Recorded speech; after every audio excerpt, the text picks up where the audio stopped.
পানি মিশিয়ে বিক্রি করছেন দুধ। অভিযানে ধরা পড়ার পর সেই দুধ ঢালা হয় বিক্রেতার মাথায়। দৃশ্যটি ময়মনসিংহ জেলার ঈশ্বরগঞ্জ পৌরবাজার এলাকার। পানি মিশ্রিত দুধ বিক্রির অভিযোগে সেখানে ভ্রাম্যমাণ অভিযান পরিচালনা করে বাংলাদেশ নিরাপদ খাদ্য কর্তৃপক্ষ।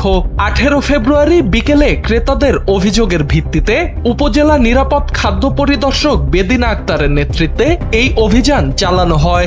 বাজারের বিভিন্ন দুধ বিক্রেতার কাছ থেকে নমুনা সংগ্রহ করে তাৎক্ষণিক পরীক্ষা করা হলে প্রায় 15 থেকে 16 কেজি দুধে অতিরিক্ত পানির উপস্থিতি ধরা পরে ভেজাল প্রমাণিত দুধ মাটিতে ফেলে নষ্ট করা হয়।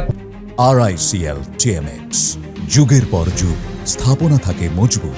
সংশ্লিষ্ট বিক্রেতাদের সতর্ক করে জানানো হয়, ভবিষ্যতে এ ধরনের অনিয়ম ধরা পড়লে তাদের বিরুদ্ধে আইনগত ব্যবস্থা নেওয়া হবে।